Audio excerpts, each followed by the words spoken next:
Thanks, Robert, for sharing that great design with us. Before we talk olives with Monte Nesbitt, I want to invite you to Zilker Garden Festival on April 2nd and 3rd. This year's theme, Cultivate Austin, Live Here, Grow Here. It includes growing food, beekeeping, local authors, and a whole lot more. You can get details at zilkergarden.org. And right now we're going to be talking about growing olives in Central Texas. And we are indeed joined by Monte Nesbitt, who is a program specialist with Texas A&M AgriLife Extension. Great to have you here. Hey, thanks for having me back. And olives are, you know, they're a very evocative plant. You know, you say olive tree and your mind automatically tunes into a picture of the Mediterranean coast somewhere and a gnarled old tree. They're really got that romance, don't they? It's tremendous. I think passion is a word that connects people to olives. Lots of people that go on vacations, they go to Tuscany, they go see all these majestic fruit-bearing olive trees. They're ornate, the shape, the texture, and they want to bring that back to Texas. Right. Well, the good news is you can grow them here. But before we dive in, there is a kind of a bad news piece here that the actual fruit production here is a little disappointing for home gardeners. Well, when you're growing an olive, you've got to either pickle it, which is a home canning processing, right, or you've got to press it and make oil. And you need about 40 to 50 pounds of olives to produce a gallon of oil. So that's a lot of olives and a lot of handling and mashing of fruit. So it's not as user friendly as many of our fruit trees. But again, they're beautiful plants to have in the garden, and they're pretty well adapted to Texas. They do thrive in lots of different soils. They like warm climates. Our challenge is too cold in the winter. In northern fringes of central Texas, right, too hot as we go really far south in the state. So the key is finding the niche, and the hill country is the niche, but we're not completely free of severe freezes. Right. All right. So you have to be cautious. If you live in the hill country, you choose a spot that's a little more sheltered then, right? Yes. Location. Protection from north winds, a southern part of a garden or near a structure on the south side of a building. Protected courtyards, fantastic places for an olive. Right. Well, this year we've hardly had a winter, so I'm assuming that they've all pulled through. What are some of the other growing variables? Now, you say they're kind of unforgiving about the kinds of soils, but they need good drainage, don't they? They need drainage, and they're very shallow rooted. They don't need a lot of depth, but they need that first foot or two to be well drained. Right. And so if you've got clay soil, you need to plant on a berm, get them raised up so that you have excellent drainage. Right, or add a ton of granite sand. Correct. Yep. And we are speaking tons. Right. So, you know, again, raised bed, obviously, sunny location, I'm assuming. Right. And as you said, shelter. So those are growing conditions that a lot of people can provide.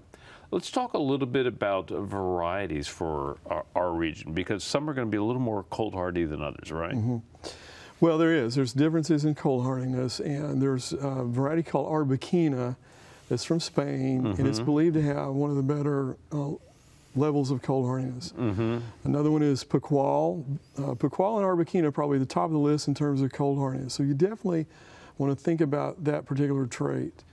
Those varieties are both self-pollinating, and so you need to think, if you want fruit, not everybody wants fruit. Right. If you want fruit, you need to understand the flowering habits and the need for some of those varieties to have a second variety partnered with it to give pollination. Right, and this is something that's true of many different fruit-bearing trees. You need multiples, but not all olives. There are some self-fertile varieties. Right, Arbequina is self-pollinating. So if you have one tree, it should pollinate itself and make a crop. Okay. You may, if you pull one of the French or one of the Italian varieties, you need to look at a list and see, does it need a pollinator? What varieties? There are varieties that are specific pollinizers for certain varieties. Right, and I understand that you're also looking at North Africa for some plants that might do well here. Well, North Africa has produces a lot of olive oil, and so this is a hotter climate than, say, Spain and Italy. Italy and Spain, Mediterranean, more moderate, a lot like California. Right. But we need maybe varieties that tolerate more heat in the spring and in the summer. So we're looking at a variety called Chimlele, and there are others from Tunisia that may fit here a little bit better. Our challenge has been consistent fruiting for people who are wanting to grow this to press them to make oil.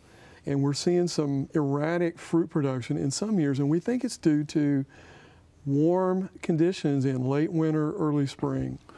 Well, this year is going to be a good year. This year, we're worried already that we may have been too hot for some of the flower differentiation that really requires some cool, mild cool, not cold, but mild cool type temperatures. Right.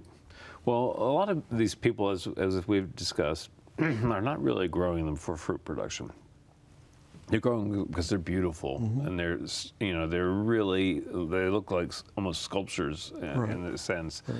What are some of the variables in terms of shaping the tree, you know, and encouraging those artful forms?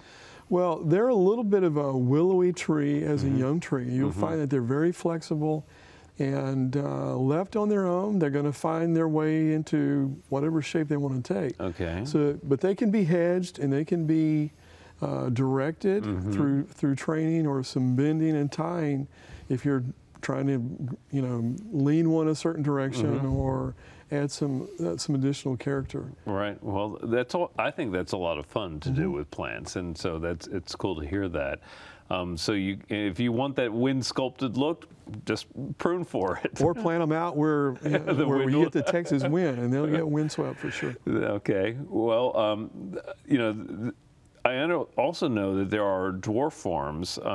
There's one that I've seen sold in the nursery called Little Ollie, and it's really intended for growing containers. And would the other plants do well in a large size container? Well, over time, an olive tree, you need to understand, it can be a 20+ foot tall tree with a 20 to 25 foot limb spread on it. Okay. Now, they lend themselves to pruning, and and in commercial settings, they're often hedged or sheared and kept very tight, very contained. So I think you could, if you found yourself with an Arbequina or a standard type variety in terms of growth habit, you could prune that tree and keep it in a container. But one of the dwarf forms may be an advantage. Yeah. So just think of it as a giant bonsai in effect. Correct. What about fertilizing these plants? What is the best regimen there? Well, there's some myths about fertilizer. Some people say they grow in these rocky conditions in the Middle East, and so don't fertilize them. We've seen them get too poor to actually set flowers and bear fruit. On the other end, if you really overstimulate these with lots of nitrogen, you may keep them a little on the more vegetative side with less fruiting. Okay. So mild, low doses of fertilizer.